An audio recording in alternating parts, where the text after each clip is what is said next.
తెలంగాణ ప్రజలందరికీ నమస్కారం. ఈరోజు తెలంగాణ రాష్ట్రంలో దాదాపు 40 లక్షల నిరుద్యోగులు. ముఖ్యంగా 2014 నుండి తెలంగాణ ఉద్యమంకెళ్ళి తెలంగాణ ఏర్పడక ముందుకెళ్ళి కూడా ఈరోజు మరి ఒక ముడి సరుకుగా తెలంగాణ నిరుద్యోగులు, తెలంగాణ యువత, తెలంగాణ విద్యార్థులు రాజకీయ పార్టీలకు ఒక ముడి సరుకుగా మారిపోయినారు. వాళ్ళ ముడి సరుకుగా వాడుకున్నారు. పచ్చిగా చెప్పాలంటే యూజ్ అండ్ త్రో అనేది ఈరోజు వాళ్ళతో చేస్తుండ్రు అనేది మనకు చాలా స్పష్టంగా కనబడతా ఉంది.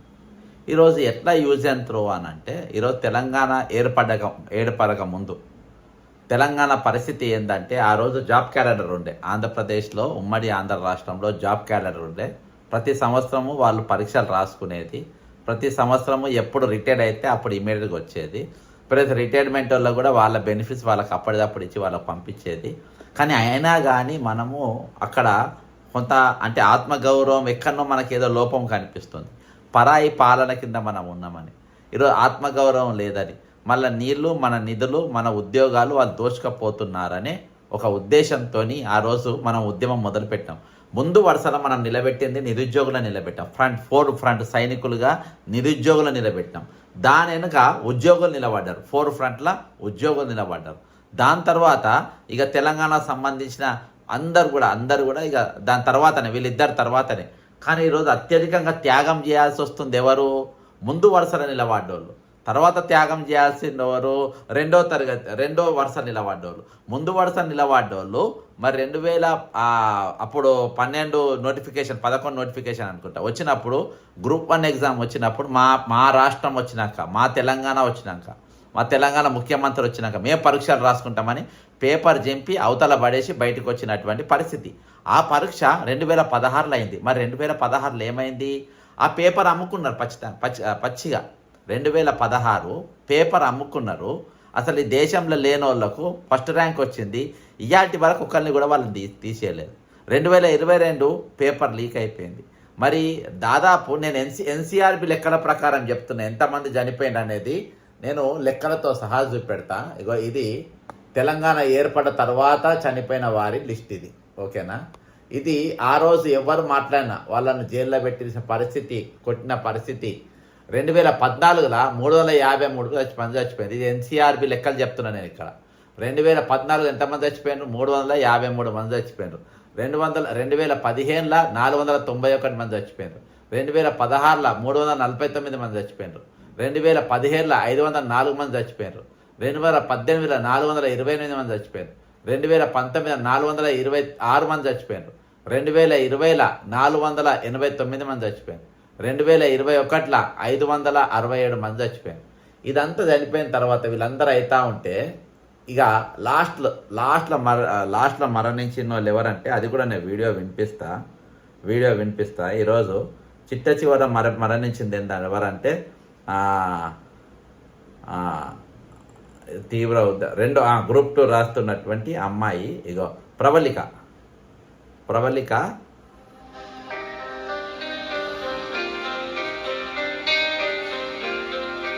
మామూలు నిర్బంధం కాదప్పుడు. హైదరాబాద్ అశోక్ నగర్ లో యువతి ఆత్మహత్య ఘటన రాష్ట్ర వ్యాప్తంగా తీవ్ర విషాదం నింపింది.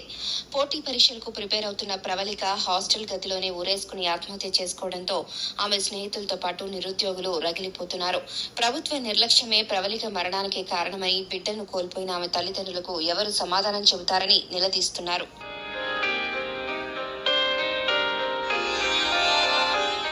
మరోవైపు ప్రవళిక రాసిన సూసైడ్ నోట్ అందరినీ కలిచివేస్తోంది. నన్ను క్షమించండి అమ్మా నాన్న, నేను చాలా నష్టజాతకురాల్ని. నా వల్ల మీరు ఎప్పుడూ బాధపడుతూనే ఉన్నారు.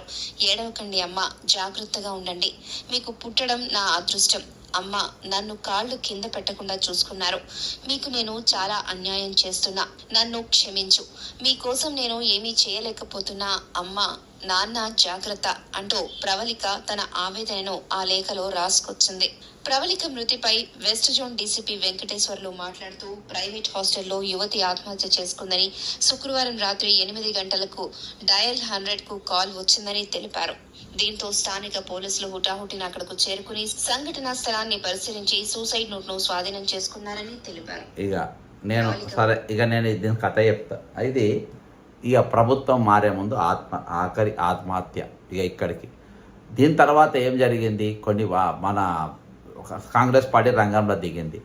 ఇక వాళ్ళు న్యాయం చేస్తలేరు, వాళ్ళు జాబ్ క్యాలెండర్ ఇస్తలేరు, వాళ్ళు ఈరోజు నిరుద్యోగుల బతుకులు ఆగం చేసిండ్రు అని చెప్పేసి కాంగ్రెస్ పార్టీ, ఆ రోజు నేను కూడా కాంగ్రెస్ పార్టీలో ఉండే, నేను ఆ రోజు వాళ్ళ ఇంటికి కూడా పోయినా. ఏది మన ప్రవళిక గారి ఇంటికి అక్కడికి వెళ్ళడం జరిగింది. నర్సంపేటలో చాలా నిర్బంధం మధ్యలో వాళ్ళ ఇంటికి వెళ్ళడం జరిగింది. ఆ కుటుంబ సభ్యులను కలవడం జరిగింది.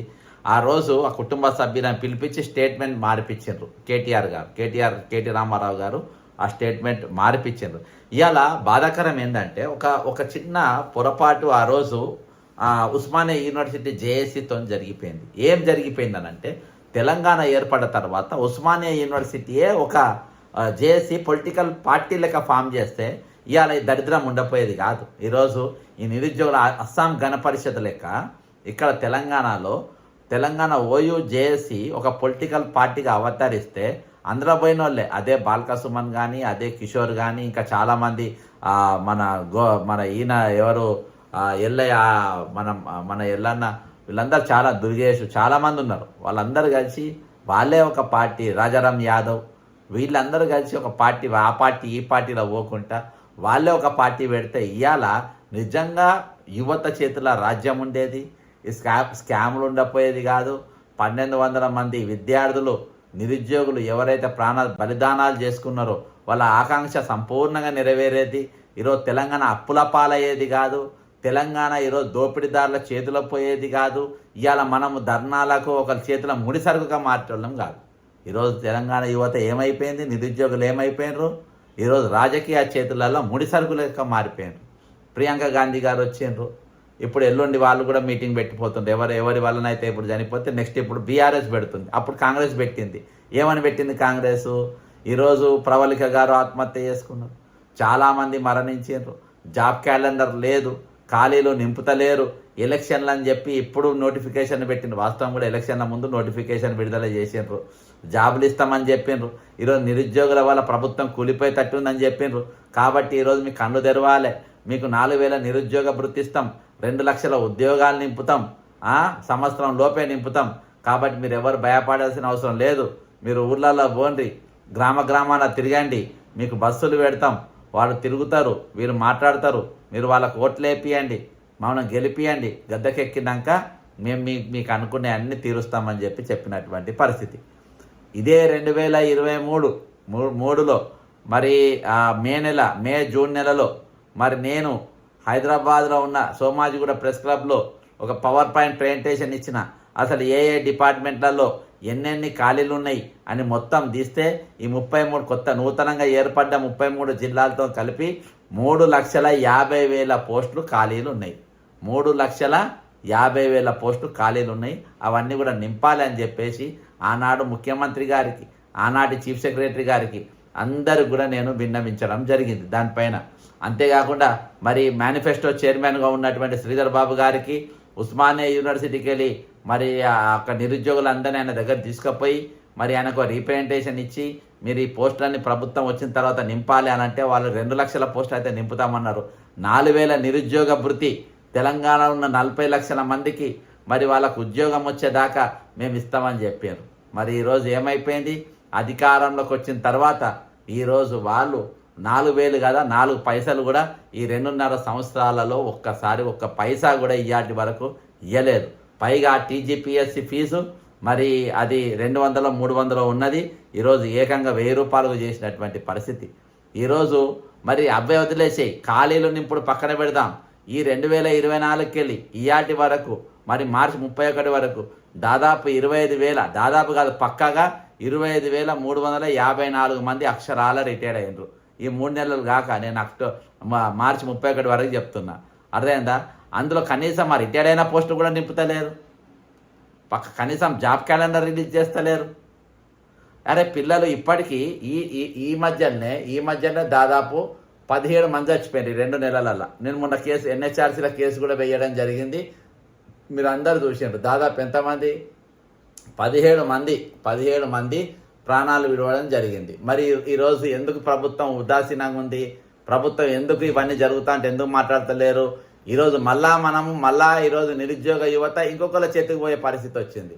నిరుద్యోగ యువత ఇంకొకళ్ళ చేతిలో పరిస్థితి. వీళ్ళు అయిపోయింది, ఇక నెక్స్ట్ వేరే వాళ్ళు వాడుకోవాలి మనల్ని. వీళ్ళ పని అయిపోయింది, ఇక నెక్స్ట్ వాడుకోవాలి. కాబట్టి ఇక ఇప్పుడు కొన్ని ఫోటోలు మీకు చూపెడతా. కొన్ని ఫోటోలు ఇగో ఈ మధ్యలో చనిపోయిన అబ్బాయి, ఈ మధ్యలో అర్థమైందా? గత ప్రభుత్వం చచ్చిపోయిన ఫిగర్స్ చూపించిన, ఇప్పుడు రీసెంట్గా చనిపోయింది ఈ అబ్బాయి. చనిపోతే నేను ఇచ్చిన పేరు చూడండి ఒకసారి. కుమారస్వామి బీటెక్ పూర్తి చేసిండు, ఉద్యోగం రాకపోవడంతో మనస్తాపం గురై చనిపోయిండు. ఎక్కడ, ఏ గ్రామము? చోడాచపల్లి, వరంగల్, అనంకొండ జిల్లా. అర్థమైందా? ఈయన చనిపోయిండు. ఖమ్మంకు సంబంధించిన ఇంకో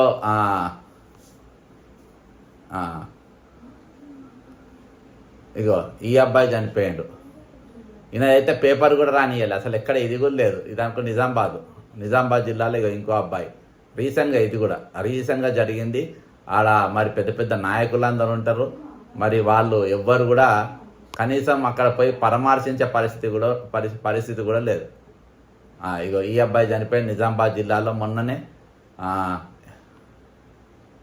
ఇగో ఇంతమంది చనిపోయినటువంటి పరిస్థితి, ఒకరిద్దరు కాదు. అర్థమైందా? 17 మంది జస్ట్ ఈ 2-3 నెలల్లో చనిపోయినటువంటి వీళ్ళు. కాబట్టి ఈరోజు మళ్ళా ఈరోజు బీఆర్ఎస్ ప్రభుత్వం మళ్ళీ మొదలుపెట్టింది. ఈరోజు నిరుద్యోగులకు అన్యాయం జరిగిపోయింది. గత ప్రభుత్వం ఇచ్చిన హామీలు ఇస్తలేదు, వీళ్ళు మన నాగం చేసిండ్రు. అదే మొన్నటిదాకా మీరు చేసిండ్రు, ఇప్పుడు వీళ్ళు చేసిండ్రు. ఇవాళ నిరుద్యోగులు సొంతంగా ఆలోచించాల్సిన అవసరం ఉంది. నిరుద్యోగులు మేమేం చేయాలి అనే ఆలోచనతో ఉండాలి. నిరుద్యోగులు ఒక చేతిలో మీరు కీలుబొమ్మ కావద్దు, మీరు ఒక చేతిలో ఒక ముడి సరుకు లెక్క కావద్దు, ఒక రా మెటీరియల్ లెక్క ఈరోజు వాళ్ళ చేతిలో అయిపోతూ ఉన్నారు. ఇవాళకి జాబ్ క్యాలెండర్, ఆంధ్రప్రదేశ్ పక్కన రాష్ట్రం ఈరోజు జాబ్ క్యాలెండర్ రిలీజ్ చేసింది. తెలంగాణ అక్కడ ఆంధ్రప్రదేశ్లో ఈరోజు మరి మనతో పాటు వాళ్ళు విడిపోయిన రాష్ట్రం అది. ఈరోజు సపరేట్గా ఉన్న రాష్ట్రము. వాళ్ళు అక్కడ అవుట్సోర్సింగ్ ఎంప్లాయీస్ కోసం ఒక కార్పొరేషన్ వేసినారు. ప్లస్ పైగా మరి జాబ్ క్యాలెండర్ ఎప్పటి ఖాళీలు అప్పుడు నింపాలని చెప్పేసి జాబ్ క్యాలెండర్ వేసినారు. మరి ఇక్కడ ఏం జరుగుతుంది ఇవాళకి? దానిపైన ఎందుకు కనీసం ఆలోచించే ప్రయత్నం చేస్తలేరు? ఉద్యమము ఈరోజు నిరుద్యోగుల ఉద్యమం ఏ తీరుగైందనంటే 4 రోజులు నడుస్తుంది, 4 రోజులు పండుకుంటుంది, 4 రోజులు నడుస్తుంది, 4 రోజులు పండుకుంటుంది. అర్థమైందా? ఈరోజు ఒక రాజకీయ చేతులలో మనం ఉండి పనిచేస్తే, ఒక రాజకీయాల చేతులలో ఈరోజు మనం పనిచేస్తే వాళ్ళ డైరెక్షన్ మనకు అలవాటైపోతుంది. వాళ్ళ డైరెక్షన్ ఇచ్చినప్పుడు, వాళ్ళు మనం ప్రోత్సహించినప్పుడే ఉద్యమం, ప్రోత్సాహపరిచినప్పుడు ఉద్యమం లేదు, ప్రోత్సాహపరిచినప్పుడు మనకు ఉద్యమం లేదు. ఈరోజు భారతదేశంలో అత్యధిక నిరుద్యోగ శాతం ఎక్కడుంది? తెలంగాణలో ఉంది. ఇక్కడ ఫిగర్ కూడా నేను దీని మీద థంబ్నెయిల్లోనే పెట్టిన. అత్యధికంగా 5.5. Telangana has higher male unemployment than UP and Bihar UP కన్నా ఎక్కువ తెలంగాణ అన్ఎంప్లాయ్మెంట్ ఎక్కువ, నిరుద్యోగ సమస్య ఎక్కువ ఉన్నది. అది మొగోళ్ళనే ఎక్కువ. తెలంగాణ 5.5%, అర్థమైందా? బీహార్ 4.5%, కేరళ 3.9%, తమిళనాడు 3.7%, యూపీ 3.2%, వెస్ట్ బెంగాల్ 3.1%, అతి స్వల్పంగా ఉన్నది గుజరాత్ 1.2%. అదే వాళ్ళ బాంబే దగ్గర ఉంటుంది కాబట్టి చాలా వరకు బాంబేకి వెళ్ళిపోయేటువంటి పరిస్థితి. ఈరోజు అత్యధిక నిరుద్యోగులు ఈరోజు ఉన్నది ఏ రాష్ట్రం అంటే తెలంగాణ రాష్ట్రం. దేనివల్ల ఉందనంటే ఈరోజు పాలకులు ఈరోజు ఇంకా ఈ ఉద్యోగాలు ఎందుకు ఇయ్యరు? ఒక ప్రశ్న. ఖాళీలను ఎందుకు నింపరు? రెండో ప్రశ్న. ఈరోజు గత ప్రభుత్వం రిటైర్డ్ అయిన వారిని 1200 మందిని పెట్టుకున్నారు. దేనికోసం పెట్టుకున్నారు? కొత్త వాళ్ళకి వస్తే కొత్త జీతాలు ఇవ్వాలి, పెద్ద జీతాలు ఇవ్వాలి, వీళ్ళకి సగం జీతం ఇవ్వచ్చు, వీళ్ళతో స్కాములు చేయొచ్చు అని చెప్పేసి దిక్కుమాలిన ఆలోచనతోని గత ప్రభుత్వం 1200 మంది రిటైర్డ్ ఉద్యోగులను పెట్టుకున్నది. దానిపైన మేము పోరాటం చేసినాం. మనం కూడా చాలామంది నిరుద్యోగులు కూడా ఇందులో పాల్గొన్నారు. ఈ ప్రభుత్వం వచ్చిన కొంతమందిని తీసేసిండ్రు, దాదాపు 1000 మందిని తీసిండ్రు. ఇంకొక 100-200 మంది ఇంకా ఉన్నారు, ఇంకా కొంతమంది ఉన్నారు. అదే కొంతమంది ఏసీబీ ట్రాపులు కూడా అయినరు అందులోకి ఎక్కిన వాళ్ళు మళ్ళా. కాబట్టి ఆ రోజు వాళ్ళని రిటైర్డ్ అయిన వాళ్ళని పెట్టుకున్నారు. అవుట్ సోర్సింగ్ ఎంప్లాయీస్ తక్కువ జీతం ఇచ్చి చేయించుకున్నారు. ఇవాళ కూడా ఏజెన్సీ వ్యవస్థ ద్వారానే వాళ్ళ పనులు జరుగుతూ ఉన్నాయి. ఈరోజు వాళ్ళ శ్రమ దోపిడీ జరుగుతూ ఉంది, వాళ్ళ పైసలు దోపిడీ జరుగుతూ ఉన్నది ఏజెన్సీల ద్వారా. వాళ్ళు పిఎఫ్లు కట్టరు, ఈఎస్ఐలు కట్టరు, ఆగం చేస్తున్నటువంటి పరిస్థితి. ఎవరు మాట్లాడుతుంది? ఈరోజు ఎక్కడ నడుస్తుంది ఉద్యమం? దీన్ని 1 రోజు 2 రోజుల ఉద్యమం కాదు. నిరుద్యోగుల ఉద్యమం అంటే దీర్ఘకాలిక ఉద్యమం.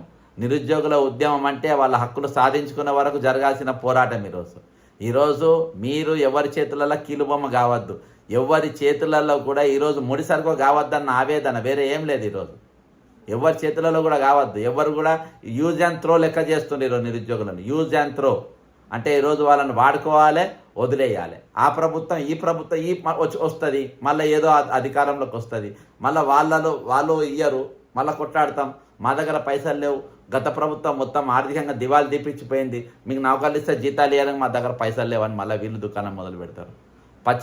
వాస్తవం చూస్తే ఈ నోటిఫికేషన్లన్నీ కూడా కేసీఆర్ దిగిపోయే ముందు ఇచ్చిన నోటిఫికేషన్లు. ఈరోజు కాంగ్రెస్ పార్టీ అధికారానికి వచ్చినాక వాళ్ళు దాన్ని పరీక్షలు పెట్టి వాళ్ళు ఇచ్చినాయి. ఒరిజినల్గా వీళ్ళ నోటిఫికేషన్ ఇచ్చింది 4,000, వాళ్ళ నోటిఫికేషన్ ఇచ్చింది దాదాపు 50,000 పోస్టులకు ఎన్నికల ముందు ఇచ్చింది. నింపింది ఇప్పుడు అంటే చిత్తశుద్ధి ఎవరికి ఉంది?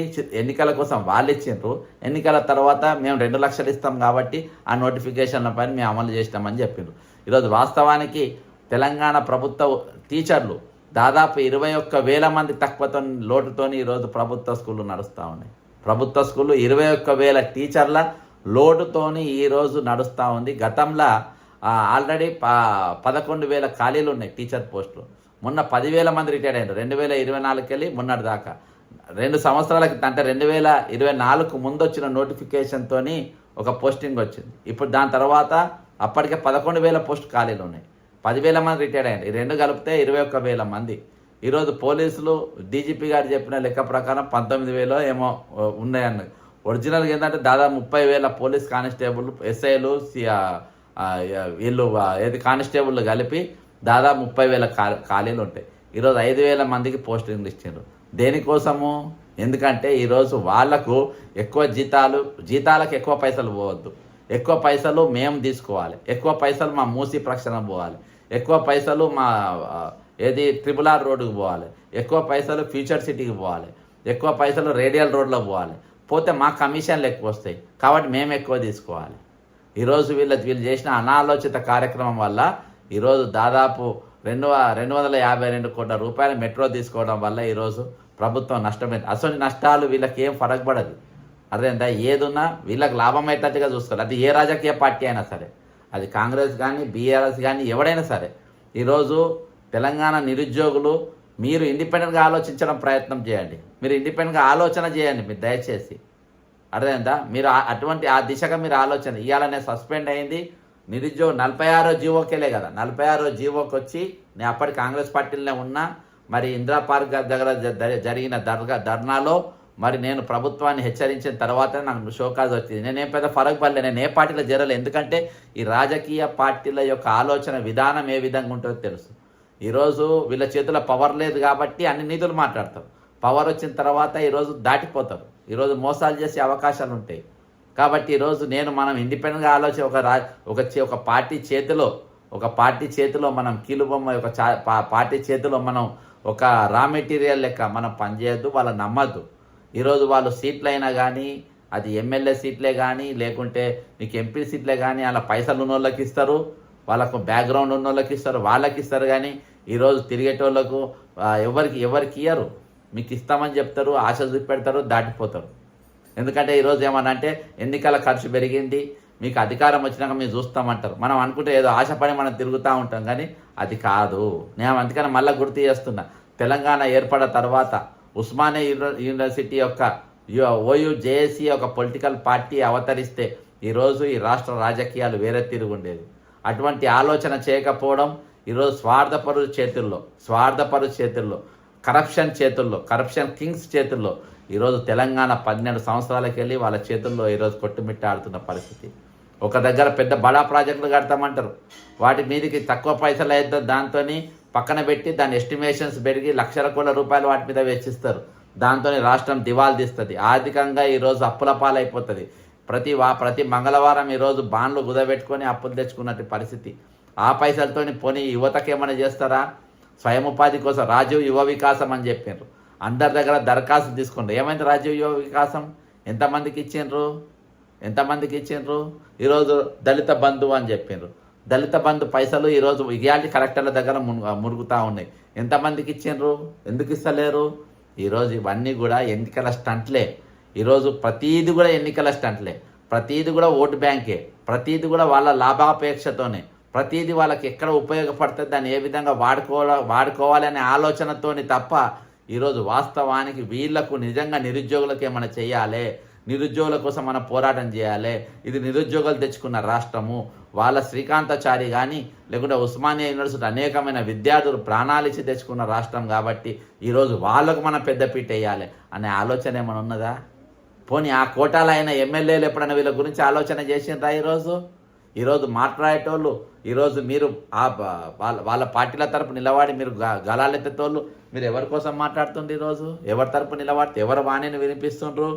అదే గతంలో మోసం చేసిన వారి వాణిని ఈరోజు మీరు వినిపిస్తున్నటువంటి పరిస్థితి. ఈరోజు నేను నా బాధ నా ఆవేదన ఏందనంటే ఈరోజు మీరు ఇండిపెండెంట్గా ఆలోచన చేయాలి. ఇప్పుడైనా మీరు సొంతంగా ఆలోచన చేసుకోవాలి. నిరుద్యోగులు ఒక జేఏసీ లెక్క ఫామ్ కావాలి. ఈరోజు మీరు వేరే పార్టీల చేతుల్లో వాళ్ళిచ్చే కార్యక్రమాలు మీరు అమలు చేయొద్దు, వాళ్ళ ఎజెండా మీరు అమలు చేయొద్దు, వాళ్ళతోని పోస్టర్లు మీరు రిలీజ్ చేయాల్సిన అవసరం లేదు. మేము జిల్లాలు తిరుగుతాం, మీ నాయకులు చెప్పాల్సిన అవసరం లేదు బాస్, అవసరం లేదు. ఈరోజు మేము కొట్లాడుతున్నాం, రిటైర్డ్ ఉద్యోగుల తరపున కొట్లాడుతున్నాం. ఏ పొలిటికల్ పార్టీ కాడికి నేను ఇవ్వాలేక పోలే. ఎందుకు పోలే నేను ఇవ్వాలి వరకు? ఏ పొలిటికల్ పార్టీ దగ్గరికి, ఎవరి దగ్గర కూడా నేను ఎందుకు పోలేదు? ఎందుకు ఎవరిని కూడా మాకు మద్దతు తెలుపు, మాకు సపోర్ట్ చేయమని మేము ఎందుకు అడుగుతలేము? ఈరోజు ఎందుకు అడుగుతానే? ఒక చేతిలో ఇయ్యద్దు. బీజేపీ రెండు సార్లు దీక్ష చేసింది, పారిపోయింది. బీఆర్ఎస్ ఒక 2 సార్లు పారిపోయింది. ఎందుకని వాళ్ళ లాభం కనబడతలేదు. వాళ్ళకి చిత్తశుద్ధి. నాకే లాభం ఉందా? ఇలా ఎవరి దగ్గర నేను వాళ్ళ దగ్గర నేను చందాల ఎవరి పర్సంటేజ్లు మాట్లాడుకున్నానా రిటైర్డ్ ఉద్యోగుల దగ్గర? పోనీ మీ పైసలు వచ్చినాక నాకు ఇంత నేను మాట్లాడినా, పోనీ ఉద్యమం చేస్తున్నా నాకు ₹1 ఇవ్వమని నేను అడిగినా, పోస్టల్ ఛార్జీలు కూడా ఎవరి దగ్గర అడగలే, కనీసం పెట్రోల్ పైసలు కూడా నేను ఎవరి దగ్గర తీసుకోలే. ఎందుకు తీసుకోలే? డైల్యూట్ కావద్దు, ఉద్యమం అనేది డైల్యూట్ కావద్దు. ఈరోజు నిరుద్యోగుల ఉద్యమం డైల్యూట్ కాబోతుంది. ఈరోజు ఫోకస్ ఎందుకు ఉంటలేదు? పబ్లిక్ ఫోకస్ మన పైన ఎందుకు తిరుగుతలేదు? గతంలో మన బీజేపీ నాయకుడు ఇచ్చింది, ఎవరు ప్రకాష్ జావేద్కర్ గారు ఒక స్టేట్మెంట్ ఇచ్చింది. ఎప్పుడో ఇచ్చిందంటే 2023 ఆగస్టు 2వ తారీఖు రోజు ఇచ్చిన స్టేట్మెంట్. ఉద్యోగ నియామకాలంటూ సీఎం కేసీఆర్ నిరుద్యోగులను మోసం చేశారని బీజేపీ రాష్ట్ర ఎన్నికల ఇన్ఛార్జ్ ప్రకాష్ జావేద్కర్ అన్నారు. ఉద్యోగ నియామకాలంటూ సీఎం కేసీఆర్ నిరుద్యోగులను మోసం చేశారని బీజేపీ రాష్ట్ర ఇన్ఛార్జ్ జావేద్కర్ అన్నారు. ఆయన కుటుంబంలో మాత్రము కేటీఆర్, హరీష్ రావు వీళ్ళందరికీ నౌకర్లు ఇచ్చుకున్నారు. అంత వదిలేద్దాం. నీళ్లు నిధులు నియామకాలపై హామీ ఇచ్చిన కేసీఆర్ అవినీతి, మోసం, కుటుంబ పాలన ఇచ్చారని మండిపడ్డారు. కాళేశ్వరం ప్రాజెక్టు 18 లక్షల ఎకరాలకు నీరందిస్తానని ప్రకటించారు. కానీ 1,00,000 ఎకరాలకు మాత్రమే ఇచ్చారు. ప్రాజెక్టుకు 40,000 కోట్ల కాగా 1,20,000 కోట్లకు పైగా ఖర్చు చేశారు. అయినా అసంతృప్తిగానే ఉంది. ఇవన్నీ ఈరోజు ఉద్యోగులకు మీరు నౌకర్లు ఇస్తారని చెప్పి వాళ్ళ మోసం చేసి వాళ్ళని వాడుకున్నారు, పక్కన పెట్టిన ఈరోజు అనేక మంది ఆత్మహత్య చేసుకోవడానికి కారకులైనని చెప్పి ఆ రోజు వాళ్ళు మాట్లాడినటువంటి పరిస్థితి. అంటే ఈరోజు ఏం మారింది? ఏది మాట్లాడలేదు, పాలన మారింది. ఎక్కడ వేసిన గొంగడి అక్కడనే. ఆనాటి 2000 తెలంగాణ ఏర్పడ్డ నాటి నుండి కౌంటు, తెలంగాణ ఏర్పడ్డ నాటి నుండి నేటి వరకు నిరుద్యోగులను మోసం చేసిండ్రు, నిరుద్యోగులను వాడుకున్నారు, నిరుద్యోగులు అడ్డం పెట్టుకొని గద్దెలెక్కిండ్రు. ఇవాళ కూడా వాళ్ళని అడ్డం పెట్టుకొని గద్దెలెక్కే ప్రయత్నం చేస్తున్నారు. తస్మత్ జాగ్రత్త అని చెప్పేసి నిరుద్యోగులకు నేను పిలుపునిస్తున్నాను. మన వేదికలు వేసుకోలేకపోవచ్చు, మనం టెంట్లు వేసుకోలేకపోవచ్చు, పోస్టర్లు వేసుకోలేకపోవచ్చు, అర్థమైందా? కానీ మన గలాలను వినిపించగలుగుతాం. మనకు సోషల్ మీడియా ఉంది. ఎక్కడ ఈరోజు రమ్మంటే గుమికూడాలంటే అక్కడ 10 మంది గుమికూడే సత్తా మనకు ఉంది. అక్కడ గుమికూడి మన ఉద్యమం మనం చేసుకొని ఈరోజు మీరు రాజకీయంగా ఆలోచన చేయండి. మన చేతికి పవర్ ఎట్లా తెచ్చుకోవాలని ఆలోచన చేయండి. మీ చేతికి పవర్ తెచ్చుకోండి. ఈరోజు తెలంగాణ బాగుపడాలన్నా, తెలంగాణ అప్పులని తీరాలన్నా, తెలంగాణలో ఉన్న దోపిడీ గురవుతున్న వర్గాల గురించి ఆలోచించాలన్నా, తెలంగాణలో ఈ భూములు గుంజుకునే దుకాణం బంద్ కావాలన్నా, ల్యాండ్ ఎక్వేషన్ అనేది బంద్ కావాలన్నా ఈరోజు యువత రాజకీయాలకు రావాల్సిన అవసరం ఉంది.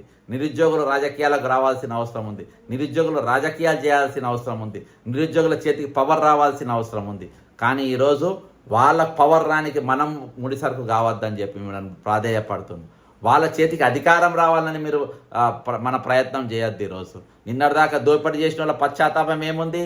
నిన్నటిదాకా ఇవాళ ఒప్పుకున్న 2016 లీక్ ఏమైందో, లీక్ దేనికోసమైందో కేటీఆర్ చెప్పగలుగుతారా? ఆ 2016లో పేపర్ లీక్ కాలేదా? ఆ లీక్ అయిన వాళ్ళు ఎందుకు తీసేస్తలేవు నువ్వు చెప్పండి మీరు.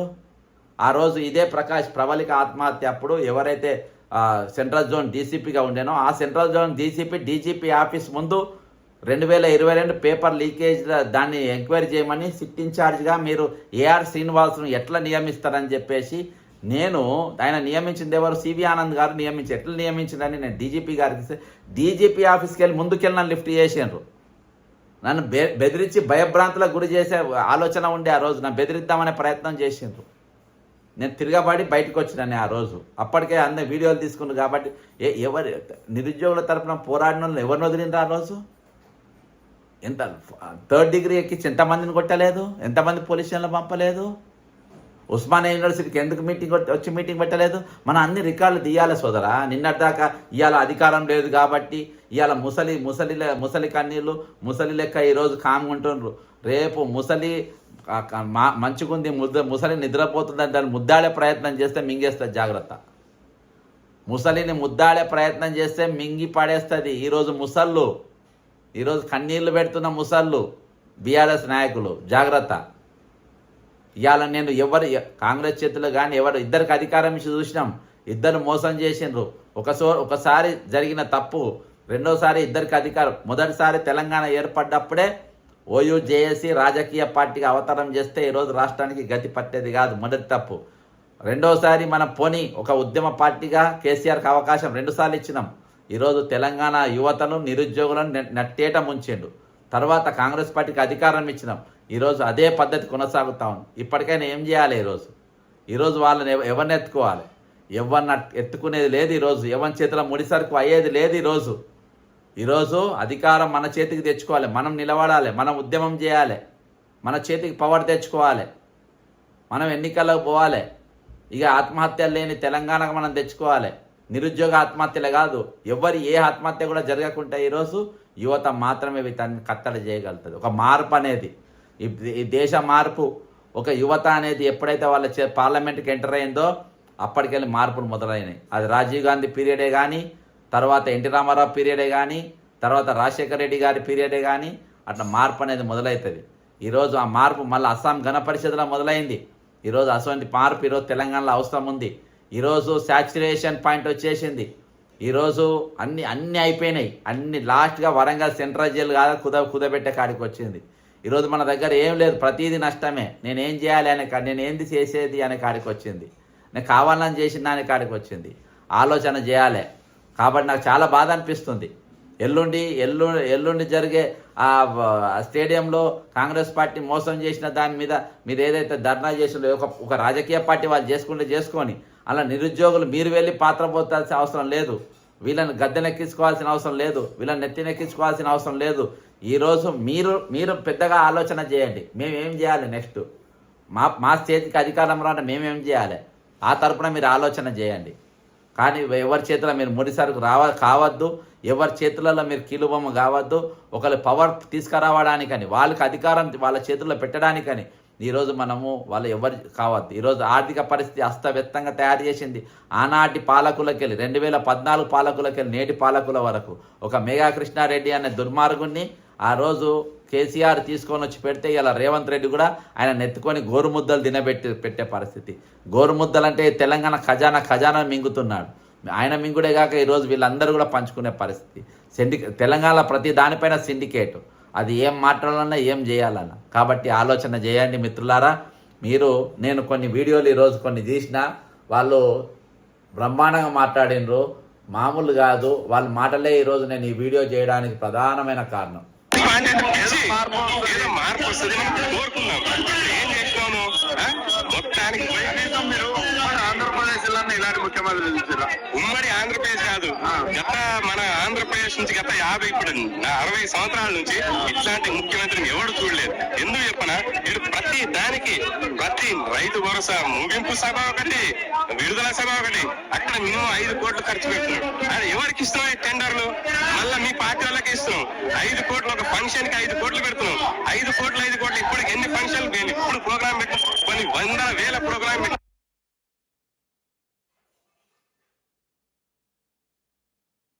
ఇక డీజీపీ గారే 19,000 నోటిఫికేషన్ ఉంది అది అని అన్నారు. అది కాకుండా ఇక విడతల వారిగా 5,000 4,000 ఇస్తే ఎవరికి సరిపోతుంది? హైదరాబాద్ కమిషనరేట్ కి 4,000 3,000 పోతాయి. మిగతా 32 డిస్ట్రిక్ట్లకి ఏమి ఇస్తాడు? మా ఎస్టీ ఇట్లా ఎట్లా చూస్తారు? ఇప్పుడు సీఎం రేవంత్ రెడ్డి మాట్లాడే మాటలు ఎట్లా చూస్తారు? మీరు పొరుగు దండాలు పెట్టినా ఎంట్రింగ్ అయినా కూడా నేను ఆపేయలేదు, నేను నోటిఫికేషన్ ఇస్తానే చెప్తున్నాడు. ఇస్తా అని ఇవ్వమను, ఇచ్చి చూడమను. దమ్ముంటే నేను ఒక డోర్నాకలు బిడ్డగా చెప్తున్నా, దమ్ముంటే ఇచ్చి చూడమను. వాడు ఏడ తిరుగుతాడో ఆడ ముట్టడిస్తాం వాడింటికి.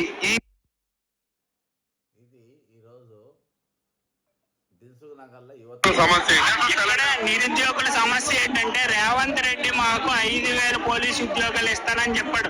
మాకు తక్షణమే 20,000 ఉద్యోగాలు కావాలి. ఎస్ఐలు ఏమో 146 దగ్గర ఇస్తామన్నారు. ఎమ్మెల్యేలు ఎంపీలు కలిపినా కూడా అవి తక్కువే అన్న. మీరైతే ప్రభుత్వ ఉద్యోగాలుగా ప్రభుత్వ అధికారికలుగా మీరు ఉండొచ్చు, మీరు రాజకీయాల్లో ఏదైనా చేసుకోవచ్చు. మాకు ఏం లేదు. ఏమన్నా ఇది నువ్వు 20,000 ఉద్యోగాలు తక్షణమే విడుదల చేయాలి. కాంగ్రెస్ ప్రభుత్వం వస్తే 2 లక్షల ఉద్యోగాలు ఇస్తానని హామీ ఇచ్చింది. ఏమైందన్నా? మీ మనవడికి పూరీ చేసి కడుపు నింపావు. మా నిరుద్యోగులు పట్టు కొట్టొద్దన్నా, మాకు కూడా కడుపు నింపన్నా. మేము ఇక్కడ దిల్సుఖ్ నగర్ లో అశోక్ నగర్ లో ఒక్క పూట ఫోన్ చేసి బతుకుతున్నామన్నా. ఇదేం న్యాయం అన్నా? తక్షణమే నువ్వు ఒక్క సంతకం చేసి నైతికంగా విద్యార్థులకి నేనున్నాను, ఒక అన్నలో ఉన్నానని ప్రతి ఇంటికి అన్నావు. నువ్వు అదే మాట అయితే తక్షణమే 20,000 ఉద్యోగాలు ఇచ్చి తీరాలన్నా నువ్వు. అసలు మీ నిరుద్యోగ పరిస్థితి ఎట్లా ఉంది హైదరాబాద్ లో నిరుద్యోగుల పరిస్థితి దారుణంగా ఉందన్న. మేము ఒక్క పూట ఫోన్ చేస్తున్నామన్నా. ఇది నిజం. అశోక్ నగర్ లో హాస్టల్కి, దిల్సుఖ్ నగర్ లో హాస్టల్కి ఫీజులు కట్టలేక హాస్టల్ ఫీజులు కూడా 7,000 ఉన్నాయి కూడా. అన్ని కూడా మా కానిస్టేబుల్ ఎస్ఐలు ఉద్యోగాలు లేవన్నా. ఇదేం ప్రభుత్వం అన్నా? నువ్వేమో ఏసీలో కూర్చుని హ్యాపీగా ఉన్నావు. మీ ఎండల్లో ఈ అశోక్ నగర్ లో హాస్టల్ ఫీజులు కట్టలేక, రూములు ఉండలేక, ఈ ఫుడ్ తినలేక మా ఆరోగ్యాలు పోయి, సమాజంలో గౌరవం పోయి, ఊరెళ్ళలేక తల దాచుకుని బతుకుతున్నామన్నా. మా అందరికి న్యాయం చేయన్నా నువ్వు. మార్పు అన్నారు, కాంగ్రెస్ రావాలన్నారు. ఎవరికి వచ్చి హలో జనార్దన్, మీదే లైవ్ నడుస్తుంది.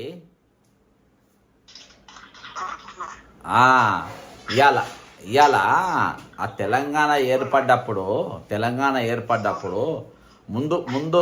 ముందు లైన్లనేమో నిరుద్యోగులు ఉన్నారు, రెండో లైన్లనేమో ఉద్యోగులు ఉన్నారు. ఈరోజు ఆ రోజు మా ఒక ముడి సరుకు లెక్క బీఆర్ఎస్ వాడుకుంది. అధికారానికి వచ్చింది, జాబ్ క్యాలెండర్ లేదు. అధికారంలోకి వచ్చింది, ఖాళీలు నింపలేదు. ఇక 10 సంవత్సరాలు ఎన్నికల 2016 పేపర్ లీకు, 2022 పేపర్ లీకు, మళ్ళా ఎన్నికల ముందు ప్రబలిక ఆత్మహత్యలు అనేది ఇప్పటిదాకా నేను డేటా మొత్తం చదివిన, ఎన్సీఆర్బీ ఇచ్చిన డేటా చదివిన. దాదాపు ఒక 3,000 మంది చనిపోయినారు. ఈ 10 సంవత్సరాలు కలిపి 3,500 చిల్లర చనిపోయినారు.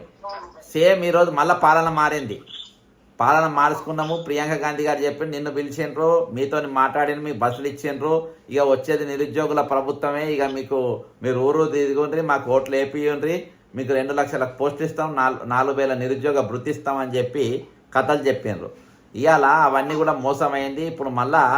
ఇప్పుడు మళ్ళా నిరుద్యోగులందరూ మళ్ళా ఈరోజు ఎవరైతే గత 10 ఏళ్ళ కింద మోసం చేసినా మళ్ళీ వాళ్ళ చేతిలో పోయే పరిస్థితి వచ్చింది. అంటే ఈరోజు నిరుద్యోగులు ఒక ముడి సరుకు లెక్క అవుతుండ్రా? నిరుద్యోగులు కేవలం వాళ్ళ గద్దెలెక్కిష్టలు అవుతుండ్రా? ఈరోజు నిరుద్యోగుల చేతికి అధికారం వస్తే ఎటువంటి అంటే ఆ రోజు ఓయూ జేఏసీ ఒక రాజకీయ పార్టీగా మారి వాళ్ళు ఎన్నికల్లో పోటీ చేస్తే ఈరోజు అధికారం మీ చేతిలో ఉన్నా, సగం అధికారం మీ చేతిలో ఉన్నా, ఈరోజు యువత బాగుపడేది, తెలంగాణ అప్పుల పాలు కాకపోయేది. ఈ దిశగా ఎందుకు నిరుద్యోగులు కానీ యువత కానీ ఎందుకు ఆలోచన చేస్తలేరు? అయితే మీకు ఇంతకుముందు ఎప్పుడు మీ దాంట్లో మాట్లాడలేదాను, నేను వేరే దగ్గర మాట్లాడిన అదే అంశాన్ని ఇక్కడ ప్రస్తావిస్తాను. అయితే ఇక్కడ ఉద్యమ కాలంలో అది జరిగిన మాట వాస్తవం. దానివల్ల ఈరోజు తెలంగాణ చాలా నష్టాన్ని ఎదుర్కొంటుంది. 100% జేఏసీ రాజకీయ పార్టీగా మారకపోవడం వల్ల తెలంగాణకి ఈ గతి వచ్చింది. వాళ్ళకు ఒక రాజకీయ ఐడియాలజీ ఉంది, రాజకీయ పరిపక్వత ఉంది. వాళ్ళందరూ యూనివర్సిటీలోకి వెళ్ళి వచ్చిన వాళ్ళు గత విద్యార్థి ఉద్యమాలలో ఉన్నటువంటి వాళ్ళంతా తర్వాత ఈ 10 ఏళ్లలో వాళ్ళందరూ కూడా ఏదో ఒక పార్టీకి అసోసియేట్ అవ్వడం, లేకుంటే నేను వాళ్ళు ఉద్యోగాలు చేసుకుందాం అనేటోళ్ళకి ఉద్యోగాలు రాకపోవడం, కేసులుండి అట్లాగా తరం మొత్తము ఒక ఎఫెక్టివ్ పొలిటికల్ గా ఉండేటటువంటి వాళ్ళు నాశనం అయిపోయారు. దాని తర్వాత కేవలం ఉద్యోగాలు, మా బతుకులు మారుతాయి, మేము చదువుకొని మా జీవితాలను మార్చుకోవాలనుకునేటటువంటి వాళ్ళు ఈ ఇప్పుడున్నటువంటి నిరుద్యోగులలో 90% వాళ్ళే అన్నమాట. ఈ 90% ఉద్యోగాల గారికి వచ్చేసరికి పేపర్లు లీక్ అయినాయి, ఆగం అయిపోయింది. వీళ్ళు మా పేపర్లు ఆగం అయిపోయినాయి కాబట్టి మాకు కరెక్ట్ ఎగ్జామ్స్ పెడితే చాలు కాంగ్రెస్ వస్తే చేస్తుంటుంది అనేటటువంటి ధోరణిలో ఉన్నారు.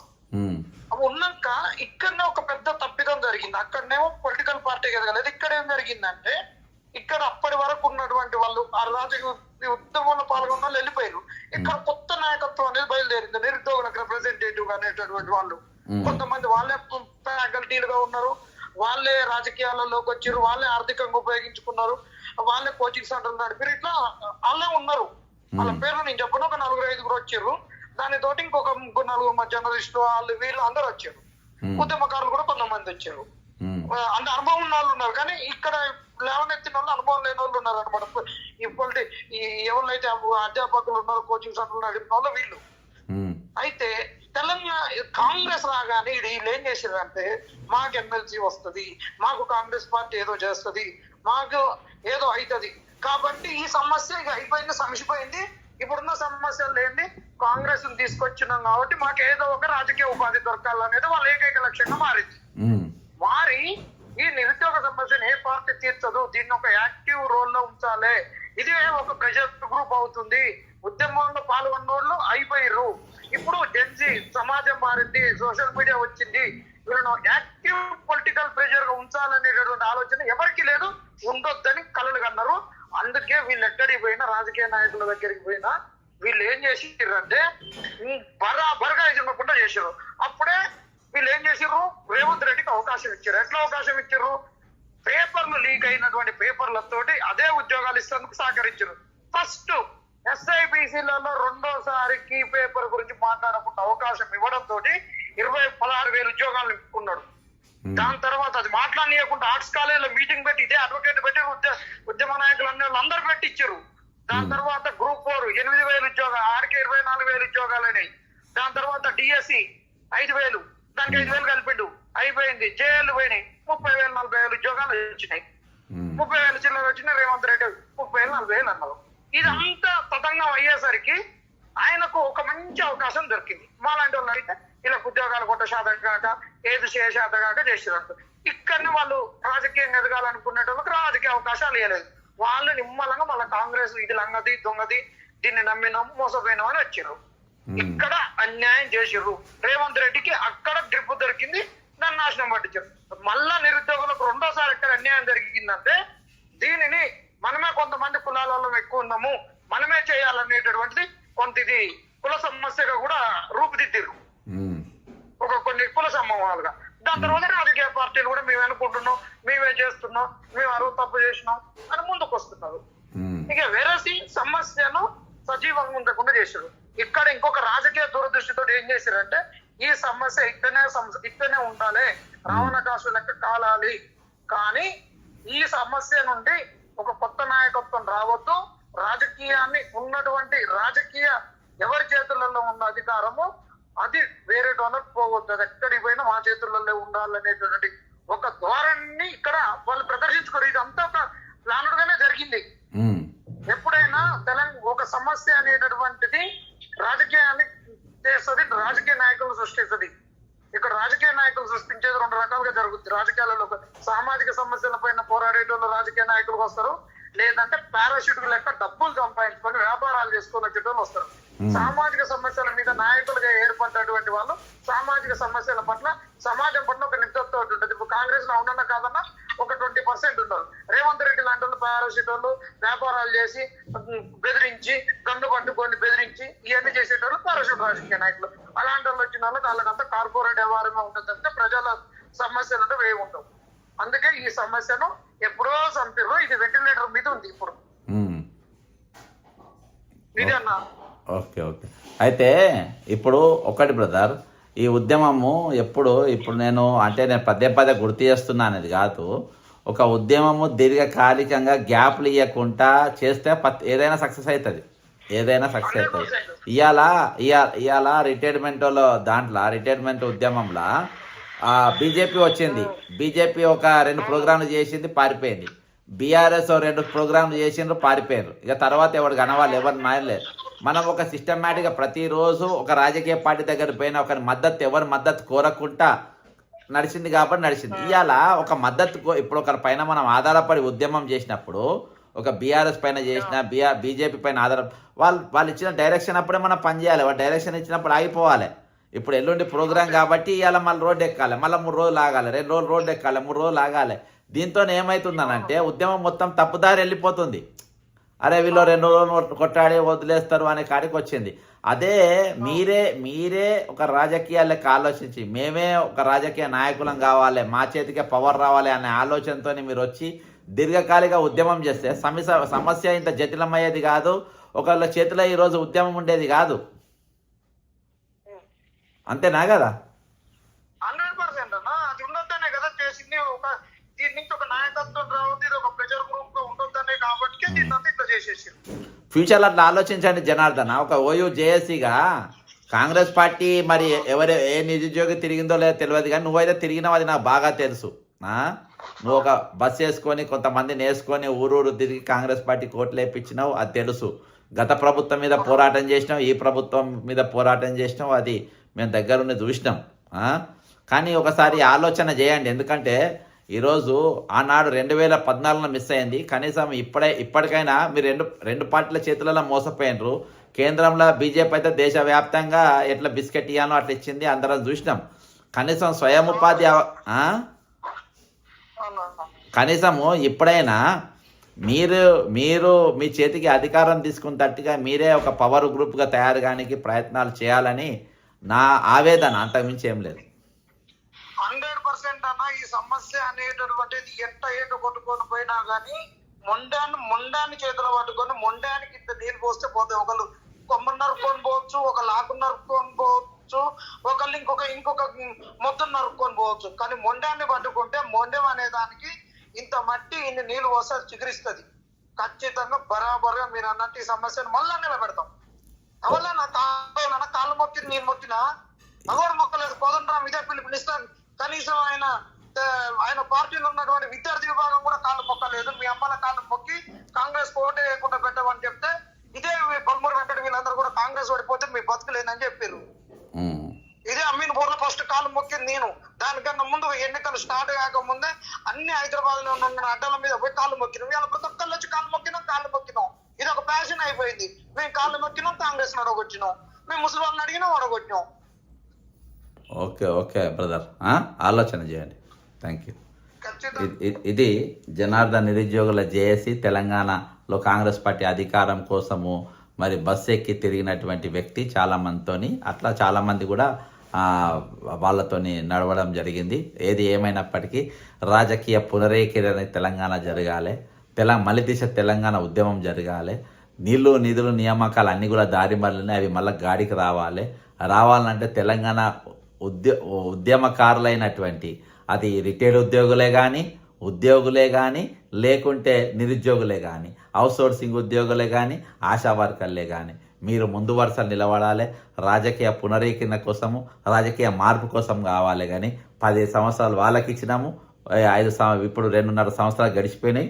ఈ ఇద్దరి కథలు కూడా చూసినాము. ఇక చాలు, ఇక కొత్తది మీరు ఆలోచన చేయండి, అర్థమైందా? కాబట్టి వీళ్ళ దిక్కు మీరు చూడాలనే ఆలోచన నాకు లేదు. వీళ్ళ దిక్కు మీరు మరోసారి మీరు ముడిసరిగా మారాలనే ఆలోచన లేదు.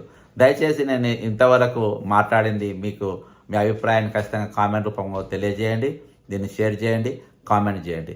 జై తెలంగాణ, అమరవీరులకు జోహార్లు.